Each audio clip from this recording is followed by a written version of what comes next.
अल्हम्दुलिल्लाहिल्लज़ी Kaffa व सलामुन अला इबादिहिल्लज़ीना इस्तफ़ा अम्मा बाद।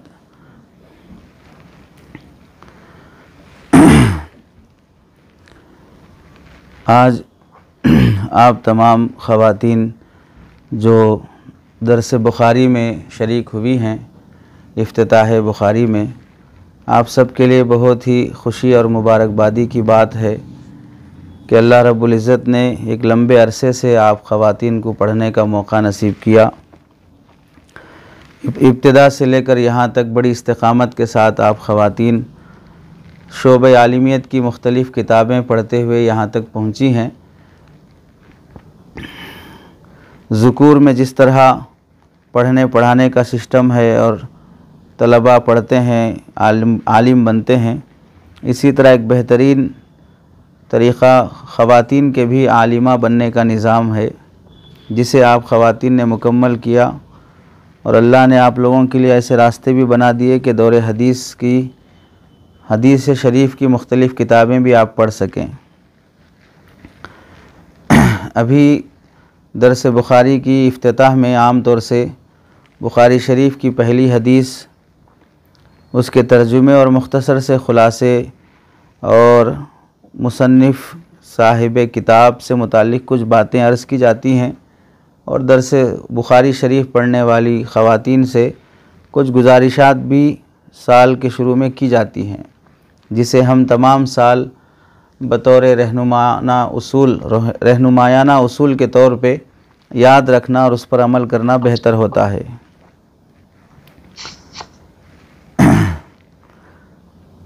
बुखारी शरीफ की पहली हदीस है, बिस्मिल्लाहिर्रहमानिर्रहीम, किताबु बदइल वही, बाबुन हद्दसनल हुमैदी अन अब्दुल्लाह अन हद्दसनल हुमैदी अब्दुल्लाह इब्न ज़ुबैर क़ाल हद्दसना सुफ़ियान क़ाल हद्दसना यहया इब्न सईद अल अंसारी क़ाल अख़बरना मुहम्मद इब्न इब्राहीम अत-तैमी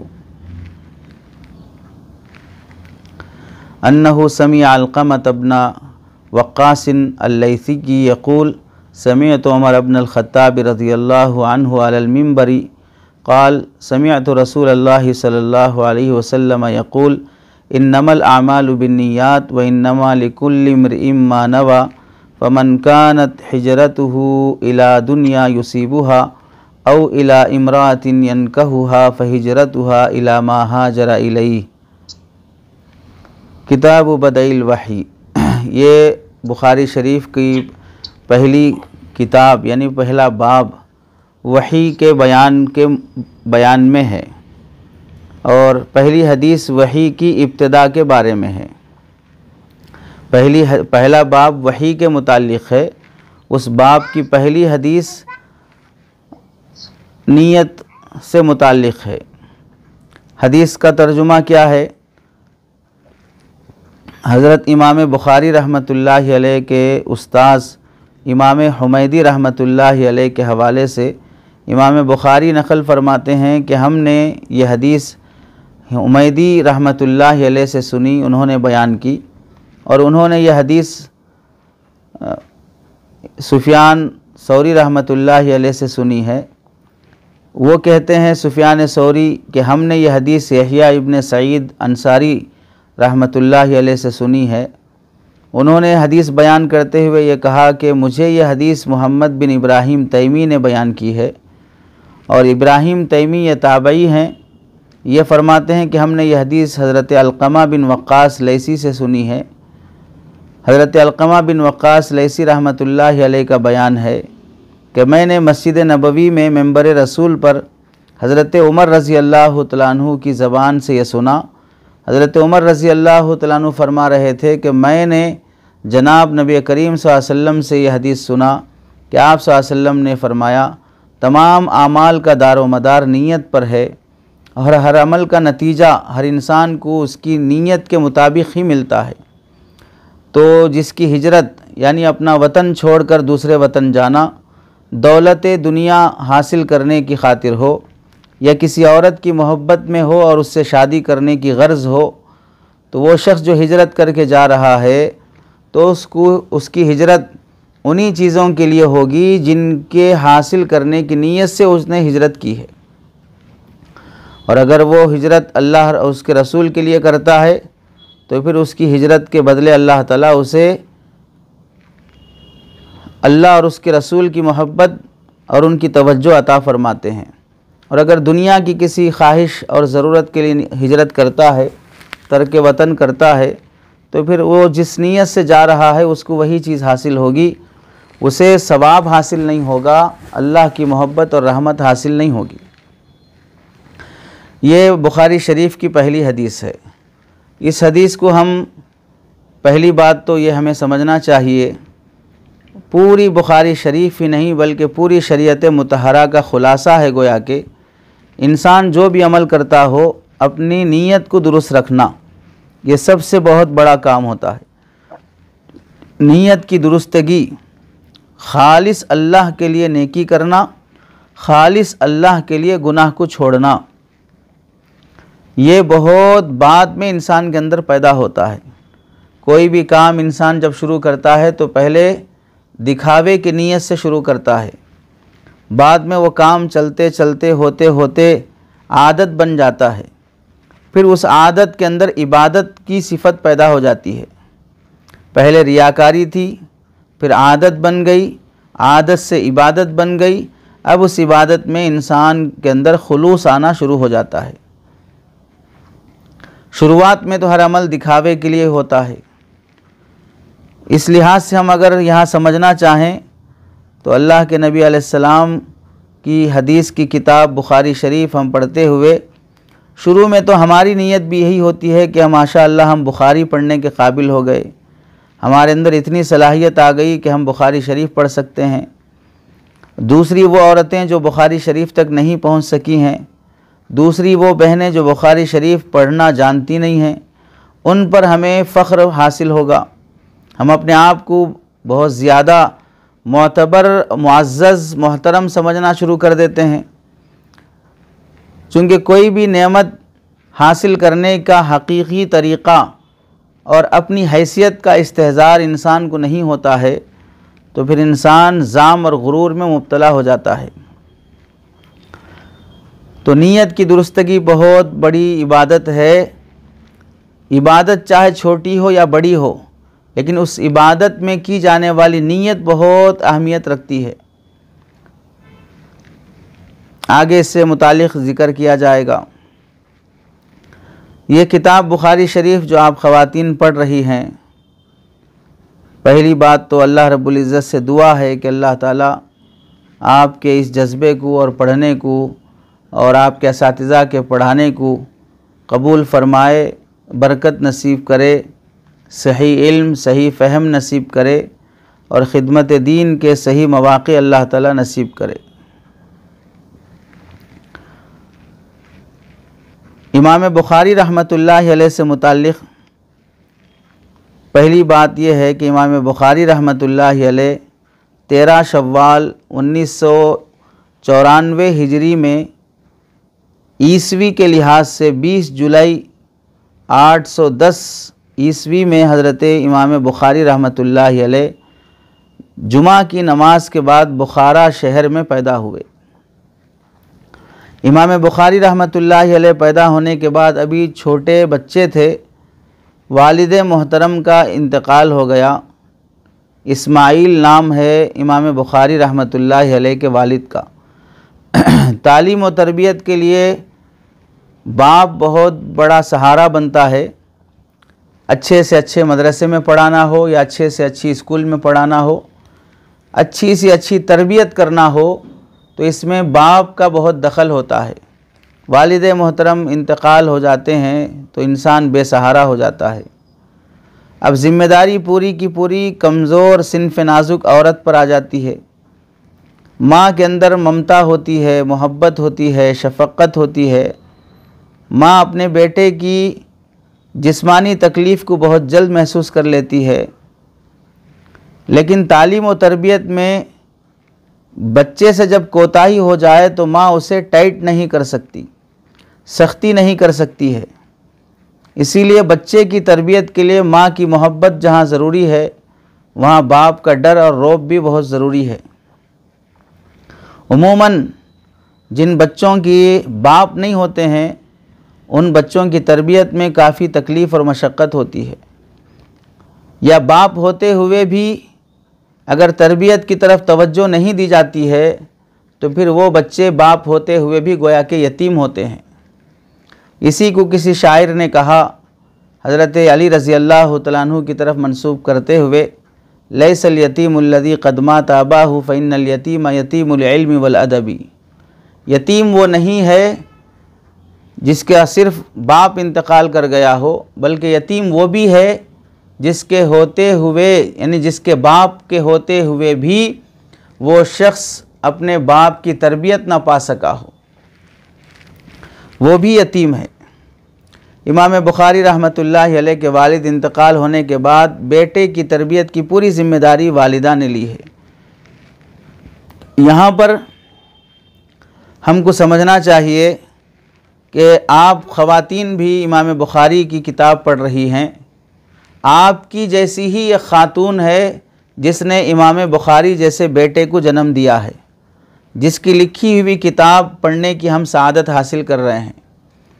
इमाम बुखारी रहमतुल्लाहि अलैह की वालिदा बेवा हो जाने के बावजूद, शोहर का सहारा न होने के बावजूद, अपना ताज़ा सुहाग उजड़ जाने के बावजूद, उस बेवगी के आलम में उन्होंने अपने बेवगी को उज़्र शुमार करते हुए, मजबूरी शुमार करते हुए, बेटों को तालीम व तरबियत से महरूम करके किसी कमाई धंधे पर उन्होंने लगाकर अपने घर के गुजारे का इंतज़ाम नहीं किया, बल्कि घर का फाका और मुसीबतें बर्दाश्त करते हुए बेटे को बाप के ना होने की कमी महसूस नहीं होने दी और पूरी ऐसी तरबियत और तालीम की तरफ तवज्जो दी कि शायद इमाम बुखारी के वालिद मोहतरम भी अगर ज़िंदा होते तो उस कदर तरबियत ना हो पाती जिस कदर माँ ने तरबियत की है, या अगर होते तो पता नहीं और किस कदर इमाम बुखारी रहमतुल्लाहि अलैह निखर जाते,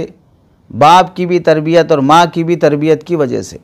चूँकि इमाम बुखारी रहमतुल्लाहि अलैह के वालिद भी बहुत बड़े आलिम थे, बहुत बड़े शेखुल हदीस और मुहद्दिस थे, इमाम मालिक रहमतुल्लाहि अलैह के शागिर्दों में से थे, अब्दुल्ला इब्ने मुबारक रहमतुल्लाहि अलैह के साथियों में से थे, तो बड़े आलिम दीन थे। तो वो होते तो और तरबियत में निखार आ जाता। ना होने की वजह से कोई कमी नहीं हुई है। एक माँ तरबियत करने का जो हक़ अदा करना चाहिए था, उस हक़ से भी बढ़कर उन्होंने अपने बेटे की तरबियत की है। तो माँ, इस हदीस से मालूम हुआ, इस बात से मालूम हुआ कि इमाम बुखारी रहमतुल्लाहि अलैह की तरबियत में उस बेवा माँ का हिस्सा और दखल है, जिसके शोहर के इंतकाल हो जाने के बाद अपनी बेवगी के आलम में उन्होंने बेटे की तरबियत की है।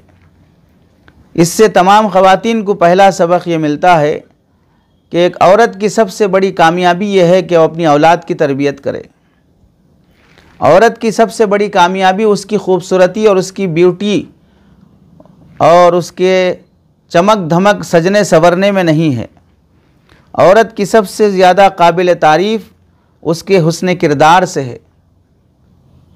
हुस्न सूरत चंद रोज़ा, हुस्न सीरत मुस्तकिल। हुस्न सूरत चंद रोज़ा, हुस्न सीरत मुस्तकिल। इससे खुश होती है आँखें, उससे खुश होता है दिल। इससे खुश होती है आँखें, उससे खुश होता है दिल। हुस्न सूरत चंद रोज़ा, सूरत की खूबसूरती ये चंद दिन की है और सूरत की खूबसूरती से आँखें खुश होती हैं। और हुस्न सीरत ये हमेशा रहने वाली चीज़ है और हुस्न सीरत से इंसान का दिल खुश हो जाता है। तो वो अखलाक अपने अंदर पैदा करे जो हम अपने औलाद में मुंतकिल कर सकें। वालिदा मोहतरमा कैसी थी? अल्लामा लआल काई शरह सुन्ना में लिखते हैं, इन्ना मुहम्मद अब्न इस्माइल ज़हबत आइनाहु फ़ी सिग़रिही फ़रअत वालिदतुहु अल खलील इब्राहीम फ़िल मनाम फ़क़ाल लहा या हादिही क़द रद्दल्लाहु अला इब्निकी बसरहु बिकसरति दुआइक क़ाल फ़अस्बहा वक़द रद्दल्लाहु अलैहि बसरहु। इमाम बुखारी रहमतुल्लाह अलैह जब छोटे थे तो उनकी आँखों की बीनाई चली गई, वो अंधे हो गए, नाबीना हो गए। वालिदा ने देखा कि जब बेटा अंधा हो गया तो बहुत बेचैन हो गई और अल्लाह के सामने नमाज़ें और दुआएं पढ़ के गिड़गिड़ा कर बेटे की बीनाई के लिए दुआएं करने लगी। इस कदर दुआएं मांगी, इस कदर अल्लाह की बारगाह में गिड़गिड़ाया कि अल्लाह को उनका रोना और गिड़गिड़ाना इस कदर पसंद आया कि अल्लाह ताला ने एक दफ़ा ख्वाब में हज़रत बुखारी रहमतुल्लाह अलैह के वालिदा के ख्वाब में हज़रत इब्राहीम अलैहिस्सलाम तशरीफ़ लाए। तो वालिदा ने ख्वाब में देखा कि इब्राहीम अलैहिस्सलाम खुशखबरी सुना रहे हैं और ये फरमा रहे हैं, या हादिही ए खातून क़द रद्दल्लाहु अला इब्नी की बसरहु बिकसरति दुआइक, अल्लाह ने तुम्हारे बेटे की बीनाई वापस लौटा दी है तुम्हारे कसरत से दुआ करने की वजह से। तुम अपने बेटे के लिए जिस कदर दुआएं कर रही थी, उस दुआ की बरकत से अल्लाह ने बेटे की बीनाई वापस लौटा दी है। सुबह होकर देखा तो बेटे की बीनाई वापस लौट आई और बेटा देखने के काबिल हो गया। अब यहाँ देखें, एक आदमी अंधा हो जाए, इलाज मुआलजे से आजिज़ आ जाए कि अब उसका कोई इलाज मुआलजा नहीं है, तो ऐसे मौके पर काम आने वाली चीज़ सिर्फ दुआ है, और वो दुआ जो कबूलियत के दर्जे को पहुँच जाए। इमाम बुखारी रहमतुल्लाह अलैह की माँ की कबूलियत का मकाम इससे मालूम हो जाता है कि इमाम बुखारी रहमतुल्लाह अलैह की वालिदा बहुत बड़ी मुस्तजाबुद दावात औरत थी। इतनी नेक खातून थी कि जो काम डॉक्टरों से नहीं हो सका, सारे दुनिया के डॉक्टर जहाँ पर आजिज़ आ गए, वहाँ पर हज़रत बुखारी रहमतुल्लाह अलैह की वालिदा की दुआ काम आ गई। सच्ची बात यह है कि बच्चों के हक़ में माँओं की दुआएं बहुत जल्दी कबूल होती हैं। अपनी औलाद के लिए दूसरों से दुआ करवाने से ज़्यादा रात की तन्हाइयों में उठकर अपनी औलाद के लिए खूब दुआ करना चाहिए। बिगड़ा हुआ बेटा हो, बिगड़ी हुई बेटी हो, बिगड़ी हुई बहू हो, बिगड़ा हुआ ख़ानदान हो, इन सब के लिए तहज्जुद की दुआएं इतना काम आ जाती हैं जितना दिन में 10-10 घंटे किए जाने वाले बयानात काम नहीं आ सकते, नसीहतें काम नहीं आ सकती हैं। चुनांचे जितने लोग अपने अपने ज़माने में कौम के रहबर और रहनुमा बने हैं, उनमें माँओं की तरबियत और उनकी दुआएं और उनकी बेचैनी का बड़ा दखल है।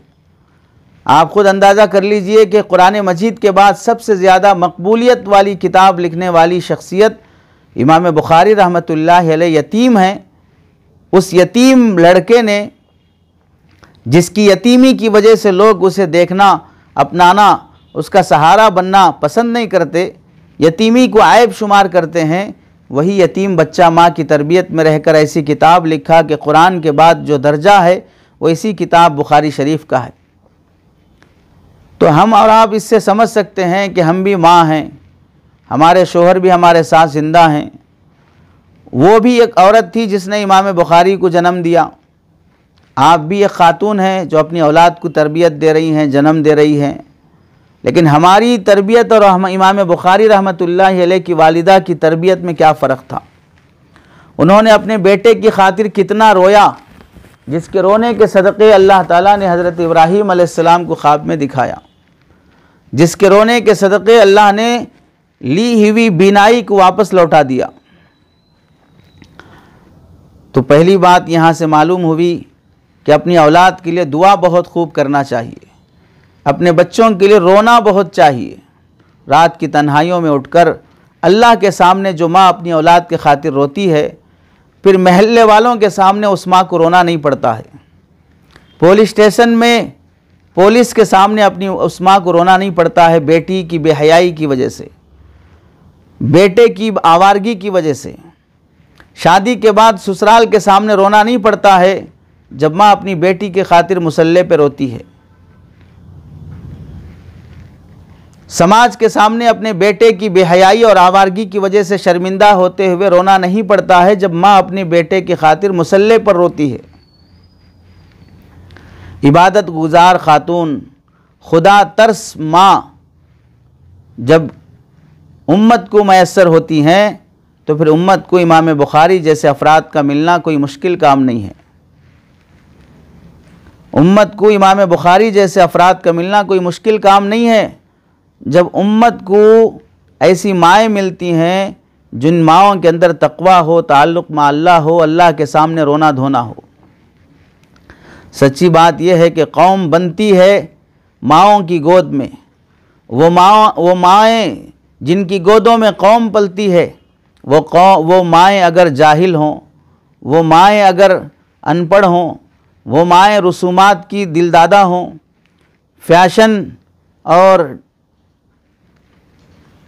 मगरिबी कल्चर, यूरोपी कल्चर की ख्वाहा हों, उसकी तलब और उसकी तड़प, आज़ाद ख़्याल, आज़ाद सोच हो, तो फिर वैसी माओं की गोद से इमाम बुखारी नहीं, कौम के लिए कातिल और मर्डर करने वाले, रेप करने वाले रेपिस्ट मिलते हैं, सूदखोर मिलते हैं, बदकार मिलते हैं, क्योंकि माओं की गोद से उन्हें वो तरबियत नहीं मिली जो मिलना चाहिए थी।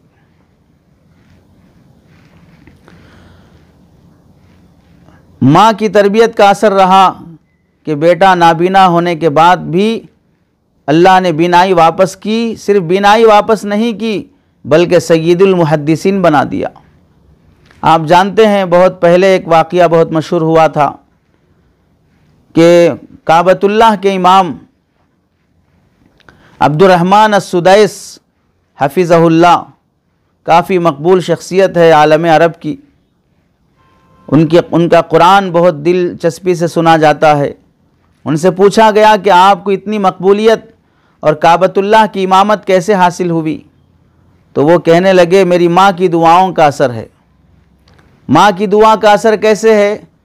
तो कहने लगे जब भी मैं बचपन में जब भी मैं कोई शरारत करता, बदतमीज़ी करता, तो उस मौके पर मेरी माँ मुझे मारने और बद्दुआ देने के बजाय गुस्से में आकर मेरी माँ कहती कि तुझे अल्लाह काबे का इमाम बना दे। अब आप देखिए गुस्से की हालत में एक आदमी की ज़बान से कौन से अल्फाज निकलते हैं, लेकिन माँओं की तरबियत अगर हो चुकी हो तो उन्हें गुस्से में भी दुआ लेना आ जाता है, दुआ देना आ जाता है। ये बहुत बड़ी दानिशमंदी की अलामत होती है। गुस्से में दुआ मांगने वाले बहुत कम होते हैं। और ये चीज़ हमें समझने के लिए हम शैतान को भी देख सकते हैं। शैतान इबलीस मलऊन, वो शख्स जो जन्नत में था, सालों जन्नत में रहा, फरिश्तों की सोहबत में रहा, सजदा ना करने की वजह से जब उसे जन्नत से धुतकार दिया गया, तो एक वो आदमी जो जन्नत में रहा, सालों जन्नत में पला, फरिश्तों के साथ रहा, अल्लाह से जिसे डायरेक्ट हम कलामी नसीब हुई। जाहिर सी बात है जब इबलीस मलऊन आसमानों में था, फरिश्तों के साथ था, तो फिर अल्लाह ताला उससे बात करने के लिए किसी और फरिश्ते को तो नहीं भेजते थे।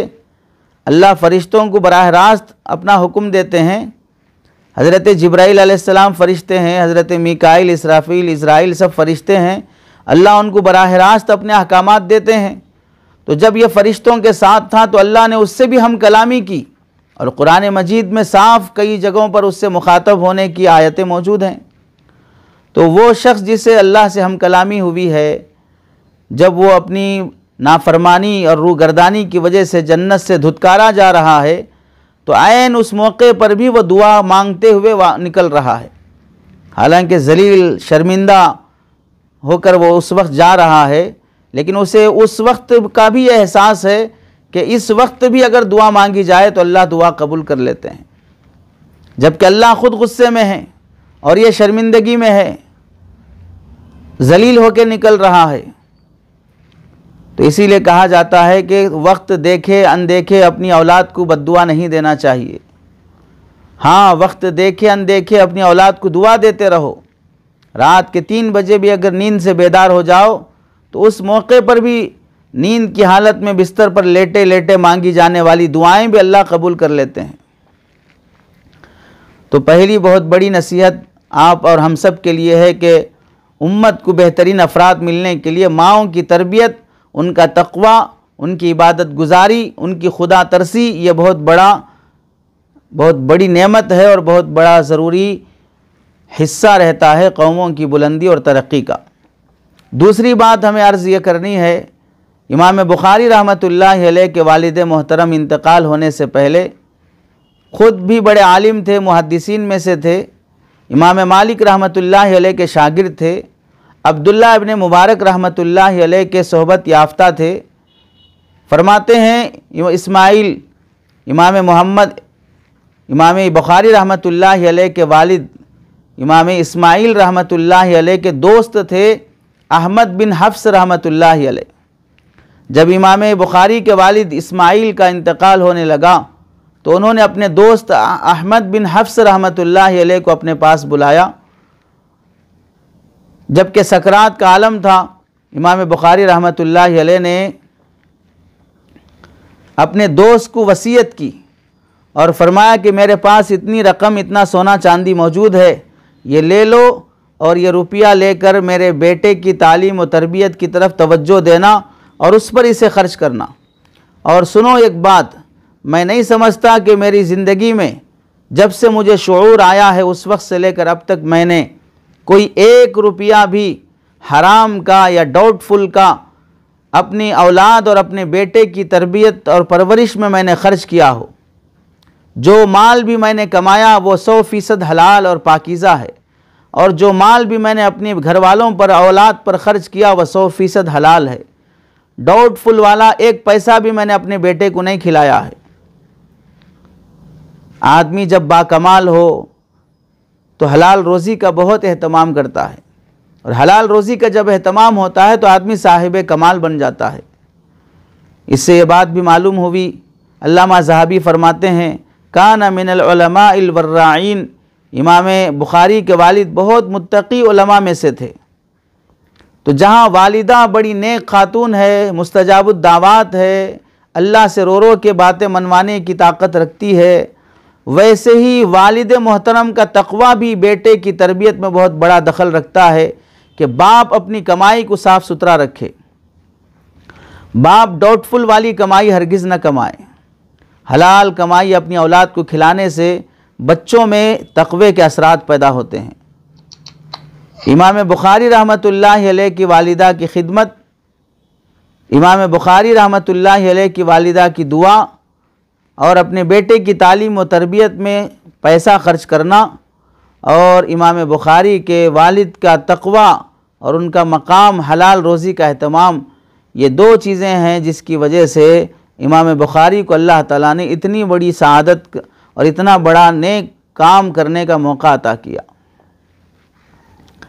तो शोहर को भी चाहिए कि वो माल हलाल कमाने की कोशिश करे, औलाद को हलाल खिलाने की कोशिश करे, और बीवी को चाहिए कि वह इबादत गुजार, पर्देदार, बाहया बने ताकि उसकी गोद से नेक बच्चे जन्म ले। इमाम बुखारी रहमतुल्लाह अलैह जब बच्चे थे तो माँ पढ़ने के लिए मकतब भेजा करती थी। मस्जिद में जो मकतब चलता है, उस ज़माने में मस्जिद में मकतब में कुरान मजीद के साथ साथ हदीसें भी याद कराई जाती थीं। जब इमाम बुखारी रहमतुल्लाह अलैह 10 साल की उम्र के हुए और मकतब में पढ़ने जाने लगे तो फरमाते हैं 10 साल की उम्र में ही मेरे दिल में अल्लाह की तरफ से बार बार इस बात का इल्हाम होने लगा कि मुझे हदीस पर काम करना चाहिए, मुझे हदीसें याद करना चाहिए। चुनांचे कुरान मजीद इन्होंने याद कर लिया, हिफ्ज़ कर लिया, और कुछ आलिम कोर्स की इब्तदाई किताबें भी पढ़ ली। फिर मुख्तलिफ़ उलमा इकराम से, असातिज़ा से इल्म हासिल करना शुरू किया। बुखारा शहर के बहुत से मुहद्दिसीन की हदीसें इन्होंने ज़बानी अज़बर कर ली। चुनांचे फरमाते हैं 10 साल की उम्र में 70,000 से ज़ायद हदीसें इमाम बुखारी रहमतुल्लाह अलैह ने हिफ्ज़ कर ली थी। 70,000 से ज़ायद हदीसें, और उन हदीसों की सनद में जो रिजाल आते हैं, जो रावी आते हैं, उनके हालात भी आपके ज़बान नोक पर थे। जिसका भी नाम लो उसकी हिस्ट्री बयान कर देते। क्या उम्र है? जबकि 10 साल की उम्र है। 10 साल की उम्र का यह आलम है कि 70,000 हदीसें याद ही। इमाम बुखारी रहमतुल्लाह अलैह मुख्तलिफ़ असातिज़ा से इल्म हासिल करने के लिए बहुत से इलाक़ों का सफ़र किया। पहला सफ़र जो इल्म हासिल करने के लिए इनका हुआ था, 16 साल की उम्र थी, उस वक्त आपकी वालिदा मोहतरमा हज पर जाने के इरादे से निकलीं। साथ में भाई अहमद बिन इस्माइल भी थे, वालिदा भी हैं, और ख़ुद इमाम बुखारी रहमतुल्लाहि अलैह भी हैं। हज के लिए रवाना हुए। भाई और वालिदा दोनों हज होने के बाद वापस बुखारा शहर आ गए। इत्तफ़ाक़ ऐसा हुआ कि इमाम बुखारी के भाई अपने गांव वापस आने के बाद किसी वजह से इंतकाल हो गए, जवानी में ही, बल्कि बचपन में ही। इमाम बुखारी रहमतुल्लाहि अलैह हज पर जो गए थे, वहीं सऊदिया में हिजाज़ की सरज़मीन में अपनी वालिदा से इजाज़त मांगी। अम्मी जान, जब आप हज के लिए आए हैं और हज कर चुके हैं, तो मैं आपसे दरख्वास्त करता हूँ कि मुझे चंद साल मक्का मुकर्रमा और मदीना मुनव्वरा में मौजूद जितने उलमा इकराम हैं, उनसे हदीसें सीखने की मुझे इजाज़त दे दें। 16 साल की उम्र में हज के लिए आया हुआ वह नौजवान अपनी माँ और अपने बेटे को, अपने भाई को रुखसत कर देता है और तन्हा अकेला मक्का मुकर्रमा में क़ियाम कर लेते हैं हदीस का इल्म हासिल करने के लिए। 6 साल इमाम बुखारी रहमतुल्लाहि अलैह सरज़मीन हिजाज़ में क़ियाम फरमाया। 6 साल तक वहीं रहे। 6 साल तक मक्का और मदीने में रहकर इल्म हासिल करते रहे। आज भी हम लोग मक्का मुकर्रमा मदीना मुनव्वरा जाते हैं उम्रे के लिए, हज के लिए, लेकिन वहाँ से इल्म हासिल नहीं करते। और ये ज़माना है भी नहीं कि वहाँ से इल्म हासिल किया जाए, इस वास्ते के ज़ुबान मुख्तलिफ हो गई और टाइम भी बहुत शॉर्ट हो गया। ऐसा नहीं कि हम भी अगर चाहें तो 6 साल तक सऊदिया में रह सकते, क़वानीन बदल गए हैं। उस ज़माने में उलमा की तादाद कम थी, पढ़ाने वाले मुहद्दिसीन भी मखसूस जगहों पर पाए जाते थे, इस वास्ते उनके पास जाके पड़ाव डाला जाता था। लेकिन अब मौजूदा ज़माने में मदरसे खुल गए, ऑफलाइन हैं, ऑनलाइन हैं, दुनिया के किसी भी कोने में बैठकर पढ़ सकते हैं। तो इमाम बुखारी रहमतुल्लाहि अलैह इल्म की तलब में माँ से दूर रहना गवारा किया, भाई से दूर रहना गवारा किया। वो बच्चा जो यतीमी की हालत में परवान चढ़ा है, ख़ानदान से ख़ुद इजाज़त लेकर दूर हो गया और इल्म हासिल करने के लिए मक्का मुकर्रमा में बड़ी जुस्तजू के साथ लगे रहे। तो हम और आपको किस कदर इस बात से शर्म और सबक हासिल करना चाहिए कि हमें ऐसी कोई मुसीबत उठाने की ज़रूरत नहीं है कि हम अपना शहर छोड़कर दूसरे शहर चले जाएं, या हम अपनी माँ और भाई बहनों को छोड़कर चले जाएं। जहाँ घर में बैठे हैं वहीं मोबाइल के ज़रिए से, ऑनलाइन के रास्ते से भी इल्म हासिल हो सकता है। तो भी अगर घर की ख़वातीन इल्म हासिल करने की तरफ तवज्जो नहीं देती हैं, तो हमसे लाख दर्जे वो 16 साल की उम्र का बच्चा बेहतर है जो अपने माँ बाप की, ख़ानदान की जुदाई गवारा किया हदीस का इल्म हासिल करने के लिए। और हम सीरियल से, फ़िल्म से और दहलीज पर बैठने से, शादी ब्याह के रसूमात से, बिला वजह बिला ज़रूरत शॉपिंगों के नाम पर, फंक्शनों के नाम पर घर घर और गली गली रिश्तेदारों के घर घूमने से बचकर बचाकर अपना वक्त महफूज करते हुए 2-3 घंटे कुरान हदीस का इल्म हासिल कर लें। ये चीज़ हमसे हासिल हो नहीं पा रही है तो किस कदर अफसोस का मकाम है। वो लोग वतन छोड़ने पर तैयार हैं, ख़ानदान छोड़ने पर तैयार हैं, माँ की मोहब्बत छोड़ने पर तैयार हैं, भाई की जुदाई गवारा है, बाप की जाने के बाद से यतीमी गवारा है, लेकिन इल्म हासिल करने में हमें कोताही नहीं करना चाहिए। चुनांचे इमाम बुखारी रहमतुल्लाहि अलैह सऊदिया में रहकर 6 साल तक इल्म हासिल किया। और आज जो लोग सफ़र करते हैं, हज का हो या उम्रे का हो, वहाँ से कुछ अच्छी हदीस की किताबें ला लें, वहाँ से कुछ अच्छी तफसीर की किताबें ला लें। ये ख़्याल तो आना दूर की बात, लोग यहाँ से जाते हैं उम्रा और हज के नाम पर, लेकिन वहाँ से 20 किलो सोना, 10 किलो सोना, 20 तोले सोना, 25 तोले सोना, पौ तोला सोना, पौ किलो सोना, 30 तोले सोना, 50 तोले सोना, बंगड़ियों की शक्ल में, चैन की शक्ल में, बिस्किट की शक्ल में, इधर उधर की आई हुई टूर के साथ आई हुई औरतों को पहना कर, इसे 5 तोले पहना दिया, उसे 11 तोले पहना दिया, उसे 12 तोले पहना दिया। हैदराबाद के एयरपोर्ट पे उतरने के बाद ले लूँगा, बस आप सफ़र में पहन लीजिए। तो हमारी नीयतें ही फासिद हैं नेक अमल करने के सिलसिले में, और इतनी ज़िल्लत और शर्मिंदगी उठाना पड़ता है। अल्लाह के नबी अलैहिस्सलाम की हदीस और इस्लामी मिजाज और तालीमात की रोशनी में इंसान को चाहिए कि वह अपने आप को ज़लील ना करे, यहाँ तक फरमाया जो आदमी अल्लाह और उसके रसूल पर ईमान रखता हो तो वो अपने आप की इज़्ज़त करना सीखे, अपने आप को जलील ना करे लोगों के सामने। और जलील होने की और जलील करने की एक हरकत ये भी है कि कानून ये है कि आप सोना वगैरह लेकर ना आएँ, या लाना है तो कम मिक़दार में होना चाहिए, फिर भी चोरी छुपे ला लेते हैं, इत्तेफाकन पकड़े जाते हैं तो जलील होते हैं, जेल जाना पड़ता है। तो इमाम बुखारी रहमतुल्लाह अलैह के इस वाक़े से मालूम हुआ कि इल्म हासिल करने के लिए सफ़र करना ये भी बहुत बड़ी सुन्नत है। इमाम बुखारी फरमाते हैं मैं मुल्क शाम गया, जज़ीरतुल अरब गया, मिस्र 2 मरतबा गया और बसरा 4 मरतबा गया, कूफा और बगदाद में कितनी मरतबा गया मुझे ख़ुद याद नहीं है इल्म हासिल करने के लिए।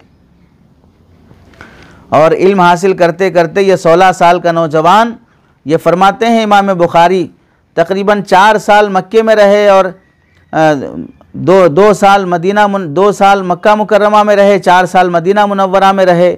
तो मदीने के क़ियाम के दौरान इमाम बुखारी रहमतुल्लाह अलैह ने चांदनी की रोशनी में, चराग नहीं था उनके पास, उस ज़माने में लाइट और बल्ब नहीं था, चराग की रोशनी, चराग भी नहीं था, तो इमाम बुखारी रहमतुल्लाह अलैह ने चांद की रोशनी में किताब लिखी है तारीख़ुल कबीर नाम से, चांद की रोशनी में। अब आप अंदाज़ा कर लीजिए कैसे मेहनती लोग थे वो। तालिब इल्मी के ज़माने में इतनी मुश्किलात का सामना करना पड़ा कि आज जिस तरह मदरसे हैं, हॉस्टल है, 3 वक्त का खाना दिया जाता है और उनके राहत की कोशिश और इंतज़ाम किया जाता है, पहले ज़माने में ऐसा मदरसे वालों के ज़िम्मे खाना खिलाना, कपड़े पहनाना नहीं था। जो पढ़ने वाला है वो खुद आए, अपना इंतज़ाम करे और पढ़ के चला जाए। आज अगर वो ज़माना होता तो कितना मुश्किल होता, शायद कोई आदमी अपने बच्चे को मदरसे में छोड़ने के लिए तैयार भी नहीं होता। आप 3 दिन तक पढ़ने के ज़माने में दरख्त के पत्ते खाकर गुजारे हैं इमाम बुखारी रहमतुल्लाह अलैह। आपके एक साथी जो इमाम बुखारी के साथ क्लास में पढ़ते थे, हफ्स बिन अमर अल-अशकर, वो बयान करते हैं कि इमाम बुखारी बसरा में पढ़ते हुए एक मरतबा दर्स के दौरान कई दिन तक गायब रहे, दर्स क्लास में नहीं आए, अटेंड नहीं हुए। तो दोस्तों को मालूम हुआ कि उनका ख़र्च ख़त्म हो गया था, उनके पास पहनने के लिए, गुजारे के लिए पैसे नहीं थे, तो वो पूरा करने के लिए अपने बदन के कपड़े भी फ़रोख्त कर चुके। सवाल करना, किसी से मांगना ज़िल्लत की बात है, मैं किसी से नहीं मांगूंगा, नहीं है तो मेहनत मजदूरी करके अपने बदन के कपड़े बेचकर उन्होंने गुजारे का इंतज़ाम किया। अब बदन के कपड़े तो बिक गए, भूख मिट गई, लेकिन अब क्लास में जाने के लिए ढंग के कपड़े नहीं हैं, इसकी वजह से क्लास अटेंड नहीं कर रहे हैं। तो दोस्तों को जब मालूम हुआ तो सब साथियों ने मिलकर ताउन किया। फिर इमाम बुखारी रहमतुल्लाह अलैह को इंतज़ाम हुआ तो क्लास में शरीक होना शुरू हुए। तो मेहनत मुजाहदे से पढ़ना, हालात पढ़ने के दौरान आने वाले हालात पर सब्र करना, इससे भी ये सबक मालूम हुआ। अल्लाह जिससे काम लेना चाहते हैं उसको वो नेमतों से नवाज देते हैं। चुनांचे इमाम बुखारी से अल्लाह को काम लेना था तो अल्लाह ने बड़ा ज़हीन का हाफिज़ा इमाम बुखारी को दिया। जो चीज़ पढ़ लेते या एक बार सुन लेते वो हमेशा के लिए याद हो जाती। इमाम बुखारी रहमतुल्लाह अलैह के मुतालिक हाशिद बिन इस्माइल कहते हैं, हमारे साथ एक मरतबा इमाम बुखारी बसरा के रहने वाले बड़े बड़े इल्म हदीस के लोगों से मुलाकात के लिए गए। हालांकि इमाम बुखारी अभी बच्चे थे, लेकिन बड़े बड़े उलमा से मिलने के लिए गए। 16 दिन गुजर गए। इमाम बुखारी के साथी उन बुज़ुर्ग से, हाशिद बिन इस्माइल के हवाले से, जिनसे इल्म हासिल करने गए हैं, वो हदीसें बयान कर रहे हैं। इमाम बुखारी अपने दोस्तों के साथ बैठकर वो हदीसें सुन रहे हैं। सारे दोस्त हदीसें लिखने में मशगूल हैं, लेकिन इमाम बुखारी एक हदीस भी नहीं लिख रहे हैं।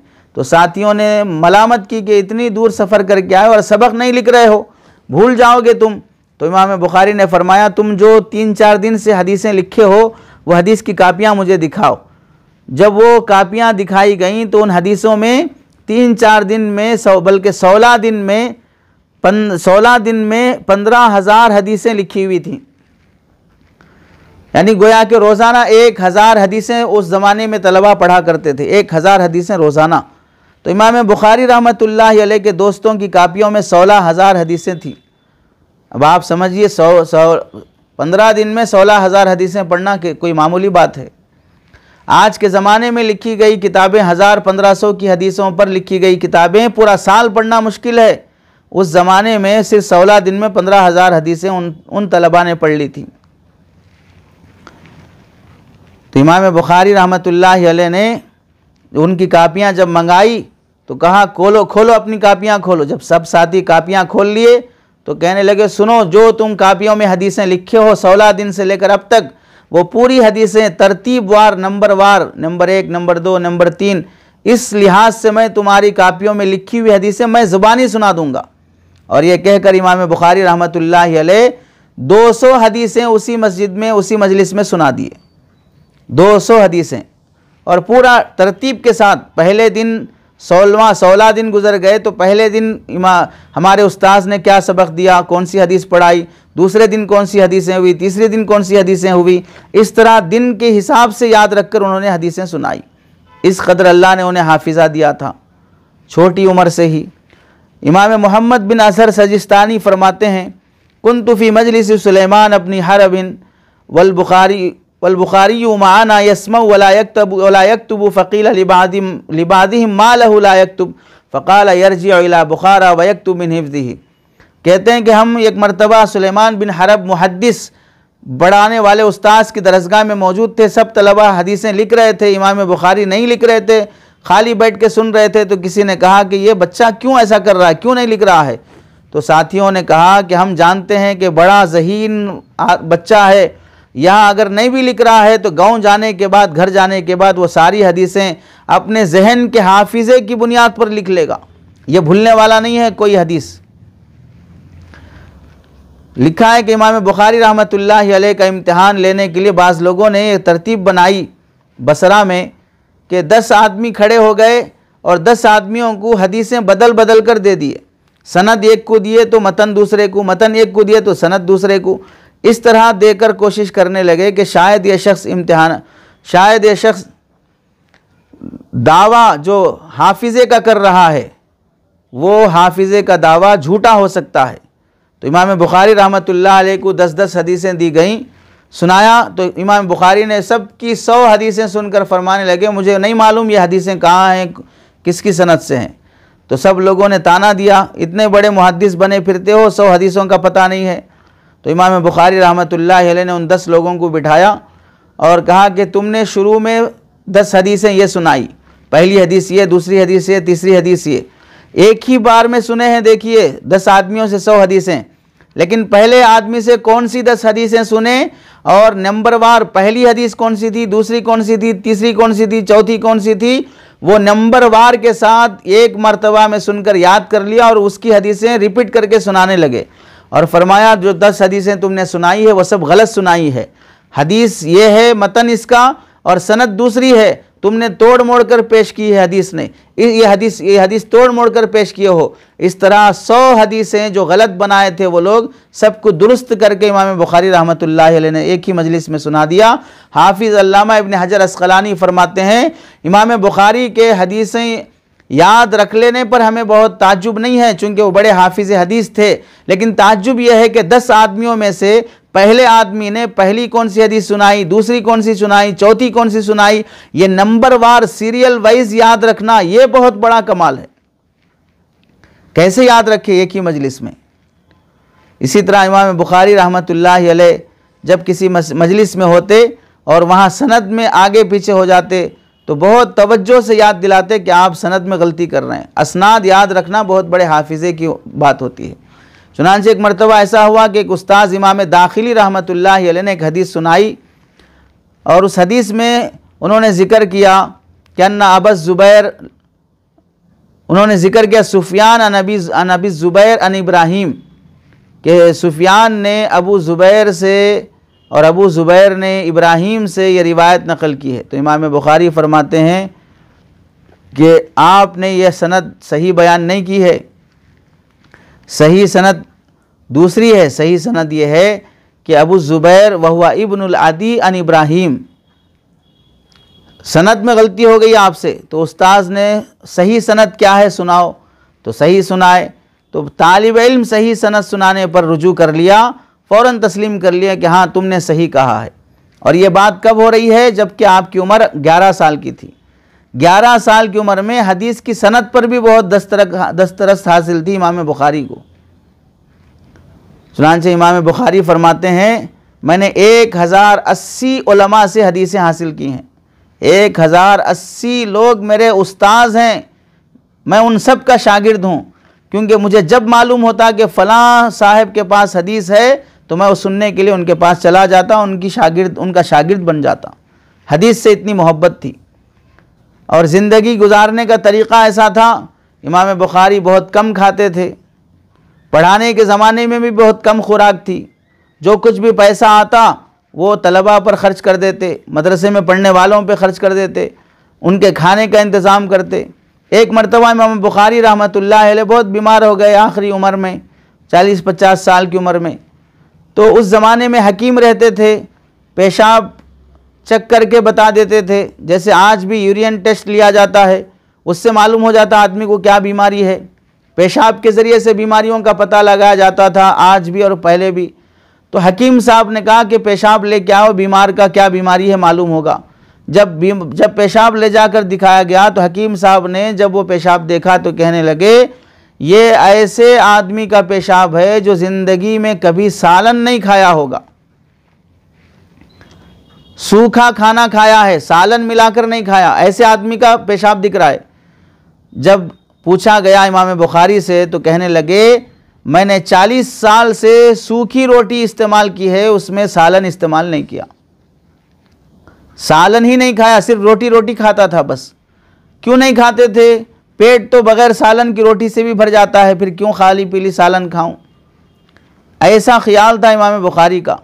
डॉक्टरों ने कहा कि अगर आप सालन नहीं खाएंगे तो आपका इलाज नहीं होगा। तो मजबूरन इमाम बुखारी ने फरमाया कि ठीक है, मैं रोटी के साथ खजूर खा लेता हूँ, मज़ेदार सालन में नहीं खाऊंगा। तो बंदा अपनी नेमतें दुनिया में बहुत कम इस्तेमाल करता है, क्योंकि उसे आखिरत में बहुत कुछ मिलने वाला है। और काफिरों को, फासिकों को अल्लाह ताला दुनिया में बहुत देते हैं, क्योंकि उन्हें आखिरत में कुछ मिलने वाला नहीं है। इमाम बुखारी के अखलाक में लिखा है, मस्जिद का बहुत एहतराम करते थे। एक बार मस्जिद में बैठे हुए थे, एक दाढ़ी में कोई तिनका कचरा लगा हुआ था, एक आदमी निकाल कर ज़मीन पर डाल दिया वो कचरा। तो इमाम बुखारी ने देखा तो फ़ौरन उसे उठा लिया और जेब में डाल लिया कि मस्जिद में कचरा डालना, उसे गंदा करना मुनासिब नहीं है, अल्लाह का घर है, बाहर फेंकेंगे। इमाम बुखारी रहमतुल्लाह अलैह ने मेहनत से पढ़ा और बहुत सी किताबें लिखी। उनमें से बहुत मोतबर और बुलंद पाया तसनीफ़ सही बुखारी है, बुखारी शरीफ जिसे हम कहते हैं। और ये बुखारी शरीफ लिखने के लिए इमाम बुखारी ने 6 लाख हदीसें याद की। 6 लाख हदीसें याद करके उनमें से जो हदीसें सनद के लिहाज से उनके शराइत के दर्जे के मुआफ़िक होती हैं, उनमें से 7397 हदीसें बुखारी शरीफ में इमाम बुखारी ने लिखी हैं। वो 7397 हदीसों में से डबल जो हदीसें आ गई हैं उनको हटा दिया जाएगा तो 2602 हदीसें बुखारी शरीफ में मौजूद हैं। लिखने के लिए इमाम बुखारी रहमतुल्लाह अलैह ने इतनी मेहनत और मशक्क़त फरमाई कि हम सब को ताज्जुब होगा। लिखा है इमाम बुखारी की ज़िंदगी और सवाने में कि हाफिज़ा मजबूत होने के बावजूद तक़वा और तहारत का कमाल ये था कि इमाम बुखारी रहमतुल्लाह अलैह बुखारी लिखने के लिए एक हदीस भी अगर लिखना हो तो सबसे पहले गुस्ल करते, 2 रकात सलाते इस्तिखारा नमाज पढ़ते, अल्लाह की बारगाह में सजदा रेज़ हो जाते, अल्लाह से कबूलियत की दुआ मांगते, उसके बाद एक हदीस लिखते। फिर जब दूसरी हदीस लिखना हो तो फिर गुस्ल करते, 2 रकात सलाते इस्तिखारा नमाज पढ़ते, उसके बाद अल्लाह से खैर मांगते, कबूलियत मांगते, फिर दूसरी हदीस लिखते। इस तरह होते होते ये बुखारी शरीफ जो आप पढ़ने के लिए जमा हुई हैं, इमाम बुखारी ने 16 साल में ये किताब लिखी है। ये किताब लिखने के लिए 2 महीने 3 महीने नहीं लगे, ये किताब लिखने के लिए इमाम बुखारी को 16 साल लगे हैं। अगरचे कि टाइम बहुत लगा किताब लिखने में, लेकिन ऐसा लिखे किताब कि अल्लाह के बाद अब उसी किताब का दर्जा है, अल्लाह की किताब के बाद। इस वाक़े से हमको एक बात ये मालूम हुई कि हदीस लिखने के लिए इन्होंने जिस कदर एहतमाम किया है गुस्ल करने का, नमाज पढ़ने का, हदीस पढ़ने वाली तालिबात को भी इस बात का एहतमाम करना चाहिए कि कम अज़ कम वो रोज़ाना गुस्ल ना कर सकें, बीमारी आने का अंदेशा है, सर्दी का अंदेशा है, बाल सूखना मुश्किल होता है, तो कम अज़ कम इतना तो करना चाहिए कि जब भी हम हदीस का सबक लेने के लिए बैठें तो वज़ू करके बैठें, 2 रकात नमाज़ पढ़ के अल्लाह के सामने मांग कर बैठें कि अल्लाह सलातुल हाजत हम पढ़ते हैं, हमारी ज़रूरत है कि किताब बुखारी से हम जो पढ़ रहे हैं उसे याद रखा दे, उस पर अमल की तौफीक दे दे, उसको उस पढ़े हुए को बंदों तक पहुँचाने की तौफीक दे दे। इस तरह हर ख़ातून को ये कोशिश करना चाहिए जब भी हदीस का सबक हो तो बावज़ू रहने की कोशिश करे और 2 रकात नफिल नमाज पढ़कर अल्लाह से मांगते हुए क्लास में हाज़िर होने की कोशिश करे। जब इस इखलास के साथ इमाम बुखारी ने लिखा तो अल्लाह ने वैसी कबूलियत दी है, और आप भी उसी इखलास के साथ अल्लाह के बारगाह में मांग कर अल्लाह की बारगाह में आएंगे तो मुमकिन है अल्लाह ताला आपसे भी ऐसा काम लेगा जो रहती दुनिया तक के लिए यादगार बन जाए। चुनांचे इस मेहनत के नतीजे में इमाम बुखारी की किताब को उलमा ने असहुल कुतुब बादा किताबिल्लाह, अल्लाह के किताब के बाद पूरी ज़मीन पर सबसे बेहतरीन किताब व बुखारी है, ये मकाम अल्लाह की तरफ से दिया गया है। हाफिज़ ज़हाबी फरमाते हैं हुआ अजल्लु कुतुबिल इस्लाम व अफ़ज़लुहा बादा किताबिल्लाह ताला, इस्लाम की किताबों में सबसे अफजल किताब बेहतरीन किताब बुखारी है और अल्लाह की किताब के बाद सबसे अफजल किताब बुखारी है। इमाम अहमद फरमाते हैं मा अखरजत खुरासान व मिसलहु, खुरासान शहर में बुखारी जैसा कोई दूसरा आदमी पैदा नहीं हो सका। अल्लामा इब्न खुज़ैमा फरमाते हैं माता तादीम इस्समा आलम अबी हदीस रसूलिल्लाह वला अहफ़ज़ा मिन मोहम्मद इब्न इस्माइल अल बुखारी, आसमान की छत के नीचे नबी करीम सल्लल्लाहु अलैहि वसल्लम की हदीसों का याद रखने वाला, हिफ्ज़ करने वाला शख्स मोहम्मद बिन इस्माइल बुखारी से बढ़कर कोई नहीं है। जितना उन्हें हदीसें याद हैं शायद किसी और को याद हो। हदीसें पढ़ने के लिए जब असातिज़ा के पास जाते तो बहुत तक़वा तहारत के साथ रहते और पढ़ाने वालों के अंदर भी तक़वा तहारत देखते। फरमाते हैं एक हदीस से मालूम हुआ कि फ़लाँ मुहद्दिस के पास एक हदीस मौजूद है, मुझे वो सुनना है, लेने जाना है। तो जब गए तो देखा वो मुहद्दिस टोकरे में, जो खाली टोकरा है, अपने घोड़े को या गधे को करीब बुलाने के लिए टोकरा दिखाकर बुला रहे थे। हालांकि टोकरे में घास है ही नहीं है, लेकिन जब जानवर को टोकरा दिखाया जाएगा तो वो घास खाने की फ़िक्र में दौड़ता हुआ आएगा, जबकि यहाँ टोकरे में घास है ही नहीं है। तो इमाम बुखारी ने देखा ये शख्स जानवर को बुलाने के लिए खाली टोकरा रखकर धोखा दे रहा है, तो जो शख्स जानवरों को धोखा दे सकता है वह इंसानों को भी धोखा दे सकता है। इस वास्ते ऐसे शख्स से हदीस का इल्म हासिल नहीं करना चाहिए। चुनांचे जिनसे हदीस लेने के लिए गए उनसे हदीस लिए बगैर वापस आ गए और यही कहा कि मुझे धोखा देने, जानवर को भी धोखा देने वाले शख्स से मुझे हदीस हासिल नहीं करना है। इस कदर एहतियात से उन्होंने इल्म हासिल किया। और आजकल हम लोग इल्म हासिल करना हो, मीडिया में चले जाओ, यूट्यूब में चले जाओ, गूगल में सर्च कर लो, कोई इंजीनियर आकर मसला बोलेगा, कोई डॉक्टर आकर मसला बोलेगा, कोई फटीचर आकर मसला बोलेगा। आज वो फ्री है, उसे कोई काम नहीं है, बस वो यूट्यूब ऑन कर लिया और मनमानी से बोलते जा रहा है। तो इस तरह कितने लोग हैं जो ना सर जानते ना पैर जानते हैं और दर्स भी देते हैं, तफसीर भी करते हैं, मसाइल भी बयान करते हैं। लोग अंधाधुन उनकी तकलीद करते हुए उनसे मसाइल पूछने लगे हैं। तो इमाम बुखारी ने बताया कि धोखेबाज लोगों से इल्म हासिल ना करो, इल्म हासिल करने के लिए अपने उस्ताद के तक़वा व तहारत भी देखो।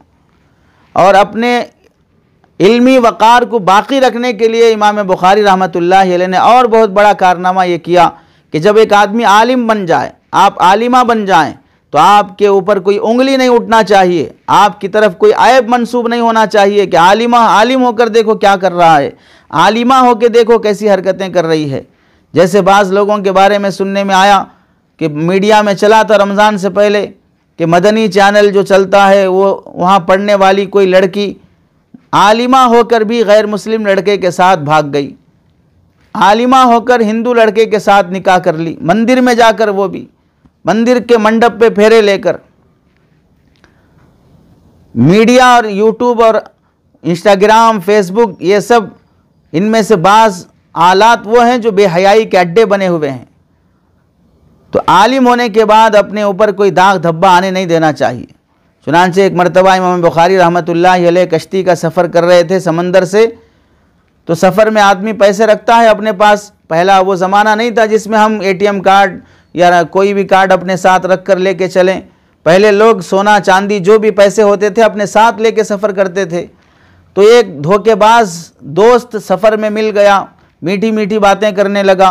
होते होते मालूम किया कि आपके पास पैसा कितना है, आप कहाँ जा रहे हैं। तो इमाम बुखारी ने अपने पैसे बताए, मेरे पास 1000 सोने के सिक्के हैं। रात हुई, दूसरे दिन सुबह उठते ही वो आदमी चीखने चिल्लाने लगा, मेरे पास 1000 दिरहम के सिक्के मौजूद थे, पता नहीं रात में कौन चुरा लिया। इस तरह वो इमाम बुखारी के पैसे हड़पने के लिए चोर अपने पैसे चोरी होने का शोर मचाना शुरू किया। सारे कश्ती में तलाशी ली गई। इमाम बुखारी को मालूम हो गया कि यह शख्स मेरा पैसा हड़पने के लिए ऐसा नाटक रच रहा है। तो इमाम बुखारी रहमतुल्लाह अलैह की भी तलाशी ली गई। तो देखा कि भाई पैसे इनके पास भी नहीं हैं। तो किसी के पास 1000 अशरफियाँ नहीं थीं। तो कश्ती वालों ने उस आदमी को डांटा, तो झूठ बोल रहा है, गलत कर रहा है, किसी के पास नहीं 1000 अशरफियाँ, तो तेरा पैसा कहाँ चोरी हुआ।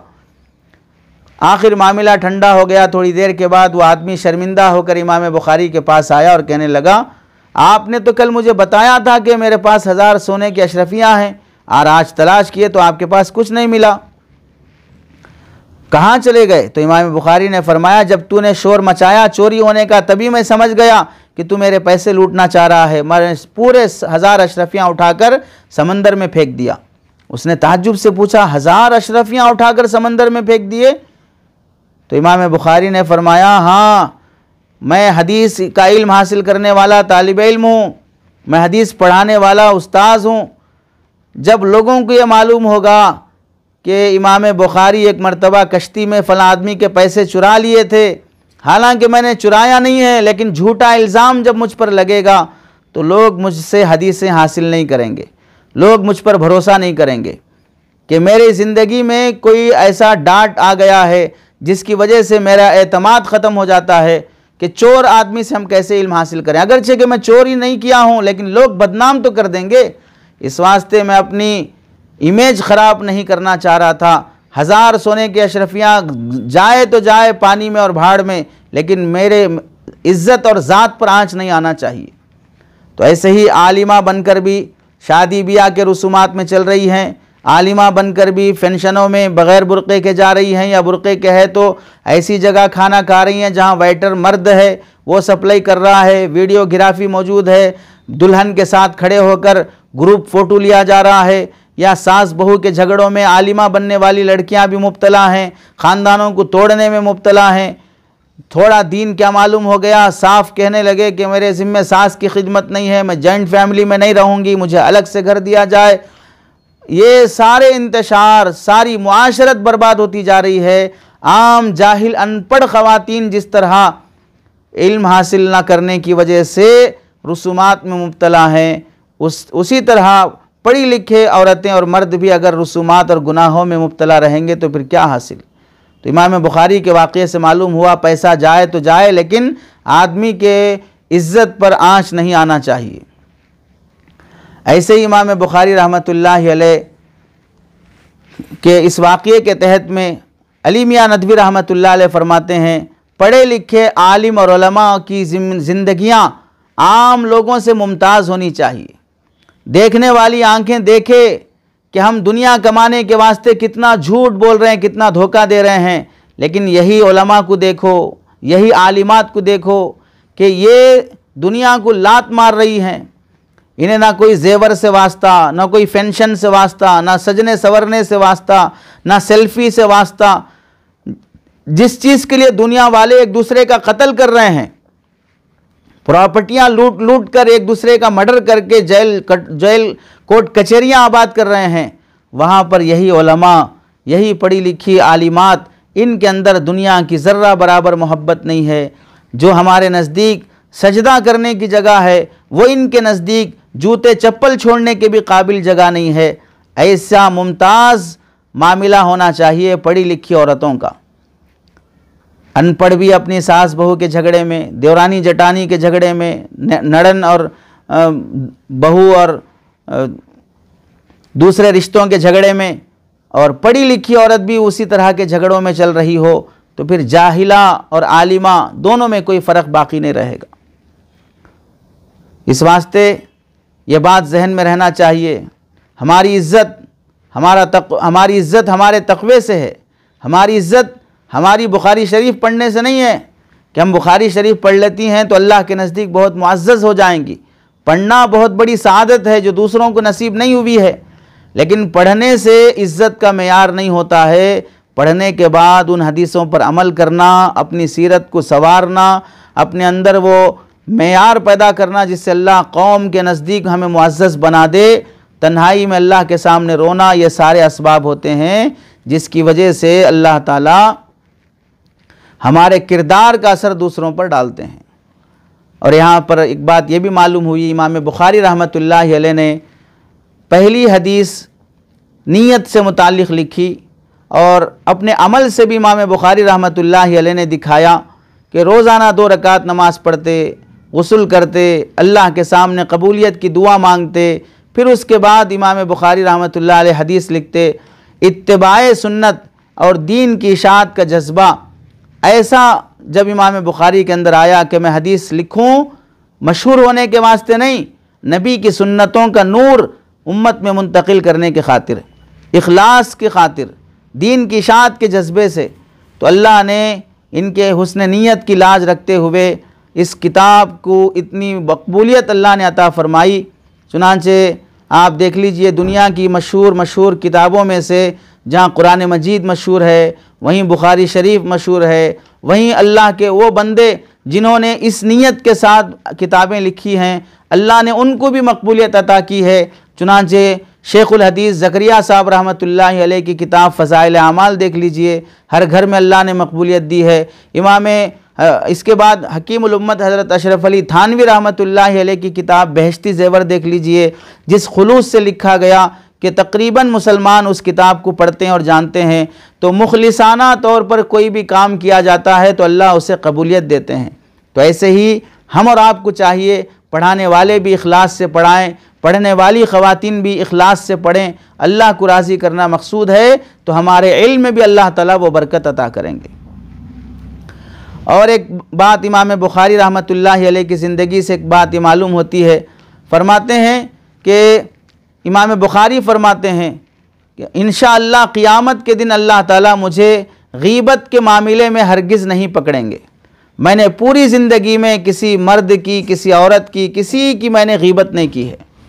इतना मैंने अपने आप को बचा कर रखा है दूसरों के बारे में कुछ भी कमेंट्स करने से। अब आप देख लीजिए गीबत इतना बड़ा गुनाह, इससे सिर्फ अवाम नहीं बल्कि उलमा भी इसमें मुब्तला हैं, हर खातून इसमें मुब्तला रहती है। तो इमाम बुखारी फरमाते मैंने ज़िंदगी में कभी ऐसा गुनाह नहीं किया, मैंने ज़िंदगी में कभी ऐसा गुनाह नहीं किया है। और इमाम बुखारी रहमतुल्लाहि अलैह की इबादत का मंज़र लिखा है कि तरावी ख़ुद सुनाया करते थे, तरावी के बाद आधी रात तक कुरान मजीद की तिलावत में रहते, 3 दिन में पूरा कुरान ख़त्म कर लेते, रोज़ाना एक कुरान मजीद ख़त्म करने का मामूल था। तो इस तरह इमाम बुखारी रहमतुल्लाहि अलैह की ज़िंदगी में इबादत का भी आलम बहुत ऊंचा था, अखलाक का भी आलम बहुत ऊंचा था, मुस्तजाबुद दावात थे, अल्लाह से जो मांगा करते थे अल्लाह वो कबूलियत और वो दुआएं कबूल फरमा लिया करते थे। नेक लोगों पर आजमाइश आती रहती है, इमाम बुखारी रहमतुल्लाहि अलैह पर भी आजमाइश आई, हासिदीन पैदा हो गए, जब शोहरत हुई मकबूलियत बढ़ती गई, हसद करने वाले बढ़ते गए। इमाम बुखारी रहमतुल्लाहि अलैह के साथ भी ऐसा ही हुआ कि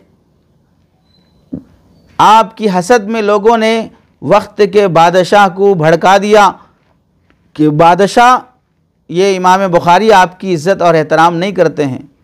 बादशाह कान भरने वालों की बात में आकर इमाम बुखारी को अपने शहर से निकाल दिया। जिस शहर में इमाम बुखारी पैदा हुए, बुखारा शहर, वहाँ से निकलना पड़ा आखिरी उम्र में। वहाँ से अपना वतन छोड़कर जाना नहीं चाहते थे, मगर वक्त के हुक्मरान का हुक्म था कि शहर खाली करो पहले, तो ना चाहते हुए अपने शहर को छोड़ गए। अब आप बताइए, एक शख्स वो जो बुखारी जैसी किताब लिखा है, बुखारी शरीफ जैसी, उसको उसके शहर से निकाल दिया जा रहा है। इमाम बुखारी निकल गए और अल्लाह को भी ये बात नापसंद आई कि अपने महबूब बंदों के साथ ऐसा मामला किया जाए, तो अल्लाह ताला ने उस बादशाह को भी पकड़ा। बहुत जल्द वो बादशाह अपने ओहदे से माजूल हो गया और जलील और रुस्वा होकर उसे मुंह काला करके पूरे बुखारा में उसे सड़कों पर घुमाया गया। अल्लाह को सताने वालों का अंजाम बहुत बुरा होता है। वहाँ से इमाम बुखारी रहमतुल्लाहि अलैह आगे दूसरे एरिया में गए, बैकंद नामी एरिया में। वहाँ से समरकंद आपको तशरीफ़ ले जाना था, समरकंद वाले आपको दावत दे रहे थे। रास्ते में खरतंग नामी एक एरिया आता है, वहाँ पर बीमार हो गए, तबीयत ख़राब हो गई। कुछ रिश्तेदार वहाँ रहते थे, उनके पास रात गुजार ली, तबीयत बिगड़ती गई। सुबह समरकंद से एक आदमी आपको लेने के लिए आया।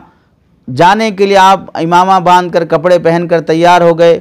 2-4 कदम चले, कमज़ोरी ज़्यादा आ गई तो कहा कि मुझे छोड़ दो, लगता है कि अब मैं आगे चल नहीं सकूँगा। वहीं लेट गए, बदन से पसीना आना शुरू हो गया। उसी रमज़ान के बाद का वाक़या था। 1 शव्वाल 256 हिजरी इशा की नमाज के बाद इमाम बुखारी रहमतुल्लाहि अलैह समरकंद जाने से पहले पहले ही इंतकाल फरमा गए। जब उठा रमज़ान ख़त्म हुआ, दूसरे दिन ईद के दिन, गोया के समझिए ईद की शाम, ईद की रात को इमाम बुखारी का इंतकाल हो गया। जनाजे की नमाज दूसरे दिन ज़ोहर के बाद पढ़ी गई। जब जनाजे के लिए ऐलान हुआ तो पता चला कि दुनिया के कोने कोने से जहाँ तक भी लोग पहुँच सकते थे जनाजे में शरीक हुए। क़ब्र में जब रखा गया तो लोगों ने साफ महसूस किया कि क़ब्र से मुश्क की खुशबू आ रही है, और वह खुशबू बहुत दिनों तक बाकी रही इमाम बुखारी रहमतुल्लाहि अलैह की क़ब्र से। नेक लोगों के साथ अल्लाह ताला आजमाइश अगरचे के लाते हैं, लेकिन उनकी करामतों को भी अल्लाह ताला मकाम और मर्तबे को भी वाज़ेह कर देते हैं। इमाम बुखारी रहमतुल्लाहि अलैह ने अपनी ज़िंदगी में बुखारी शरीफ के अलावा और भी बहुत सी किताबें लिखी हैं। टोटल 22 किताबें इमाम बुखारी रहमतुल्लाहि अलैह ने लिखी है। पहली हदीस बुखारी शरीफ की जो हमने पढ़ी है, इन्नमल आमालु बिन्नियात, अमल का मदार नीयत पर होता है और जो आदमी जैसी नीयत करेगा उसको वैसा मिलेगा। तो ये बहुत हिकमत पर मुश्तमिल हदीस इमाम बुखारी ने नकल की है। तो इसमें एक बात की तरफ इशारा है कि इमाम बुखारी ये फरमाना चाहते हैं कि मैं बुखारी शरीफ दिखावे के वास्ते, मशहूर होने के वास्ते नहीं लिखा हूँ। जब मैं पहली हदीस नीयत से मुताल्लिक़ लिख रहा हूँ तो ये समझ लो कि मैं हदीस की किताब जो लिखा हूँ वो खालिस अल्लाह की रज़ा के लिए लिखा हूँ। गोया कि अपने अमल से भी बता दिया कि कोई भी काम करो, हदीस पढ़ो, पढ़ाओ, किताब लिखो, बयान करो, अल्लाह को राज़ी करना मकसूद रहे। और दूसरी बात ये भी बता दी कि हदीस पढ़ने वालों तुम भी सुन लो कि तुम्हें भी अपनी नीयत दुरुस्त कर लेना चाहिए। चाहे बयान करो, चाहे किताब लिखो, चाहे नसीहत करो, चाहे इज्तिमा करो, तुम्हें भी अपनी नीयत दुरुस्त करके दीन का इल्म हासिल करने की कोशिश करना चाहिए। और इसमें एक गलती, एक बात ये भी है बुखारी शरीफ पढ़ने वालों से कि बुखारी शरीफ में बहुत से लोग वो हैं जो पूरी बुखारी पर अमल नहीं करते, बल्कि बुखारी की बहुत सी हदीसों पर अमल नहीं करते, सिर्फ उन हदीसों को लेकर लड़ते झगड़ते रहते हैं जिससे उम्मत के अंदर फितना पैदा हो, इंतशार पैदा हो। चुनांचे देख लीजिए कितने लोग वो हैं जो आमीन बिल जहर की हदीसें, रफ़ैदैन की हदीसें, सीने पर हाथ बांधने की हदीसें, पूरी बुखारी शरीफ में सिर्फ यही हदीसें दिखती हैं जिससे उम्मत में इंतशार पैदा हो। अखलाक वाली हदीसें, जज्बे इत्तिबाए सुन्नत वाली हदीसें और कौम को इसार का जज्बा पैदा करने वाली सुन्नत हदीसें, इन तमाम हदीसों की तरफ तवज्जो नहीं जाती है। सिर्फ़ और सिर्फ तवज्जो अगर जाती है उन हदीसों की तरफ जाती है जिससे मसलकी इंतशार पैदा हो। हमें ऐसा नहीं करना चाहिए। हमें उम्मत को एतदाल पर लाना चाहिए, मसलकी इख्तलाफात में नहीं पड़ना चाहिए, अगरचे कि अपने दलाइल बहर सूरत हमें मुस्तहज़र होनी चाहिए। और इसके साथ ये भी बात मालूम हुई, अपनी नीयत का एहतिसाब बार बार करते रहना चाहिए। हर बार टटोलते रहें कि कहीं मेरी नीयत ख़राब तो नहीं हो गई हो। इस वास्ते कि शुरू में नीयत अच्छी है, बीच में बिगड़ गई तो भी ख़तरनाक बात है।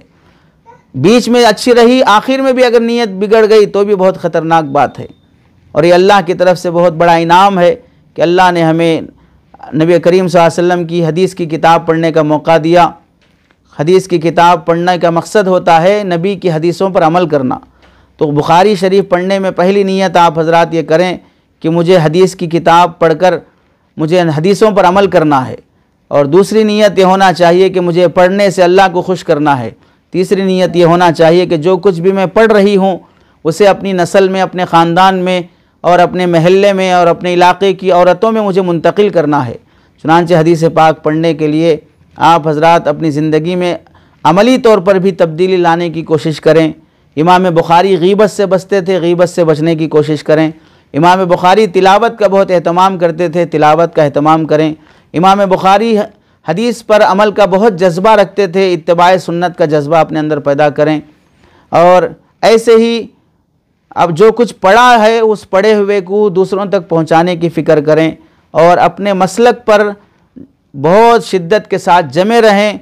दूसरों से सुना सुनी से वो आदमी जो टेलर है, ड्राइवर है, कुछ जानता नहीं है, हर अरे गैरे को 2-4 हदीसें मालूम हो गई, वो हदीसें बयान करने के लिए बैठ गए, उनकी हदीस बयान करने से मुतासिर होकर अपने मसलक को हरगिज़ ना छोड़ें। और हर हदीस को नबी की बात समझकर, गोया कि अल्लाह के नबी मुझसे मुखातब होकर फरमा रहे हैं, इस एहसास के साथ पढ़ने की कोशिश करें। और पढ़ने के बाद बड़े पैमाने पर ऐसी सलाहियत पैदा करें कि आप दूसरों को भी पढ़ा सकें। घर में मकतब कायम करें, घर में छोटा सा ख़वातीन के लिए मोमिना कोर्स, इस्लाही तरबियती कोर्स कायम करके ख़वातीन की तरबियत का निज़ाम कायम करने की कोशिश करें। अल्लाह रब्बुल इज़्ज़त से दुआ है कि अल्लाह ताला हम सब को बुखारी शरीफ और हदीस की किताबें पढ़ने में आफ़ियत का, कबूलियत का और इत्तिबा सुन्नत का मौका और तौफ़ीक़ नसीब फ़रमाए। और आप जितनी ख़वातीन जमा हैं उन सब को अल्लाह ताला शर्फ़ कबूलियत नसीब फ़रमाए। और इस इदारे में जितनी ख़वातीन पढ़ती या पढ़ाती हों, अल्लाह ताला उन तमाम के हालात और उनके घरेलू मसाइल को बेहतरीन तरीक़े से पाए तकमील को पहुँचाए। बच्चों को और अफराद ख़ानदान को आँखों की ठंडक और सेहत नसीब फ़रमाए। आमीन व आखिर दावाना अनिल हम्दुलिल्लाहि रब्बिल आलमीन।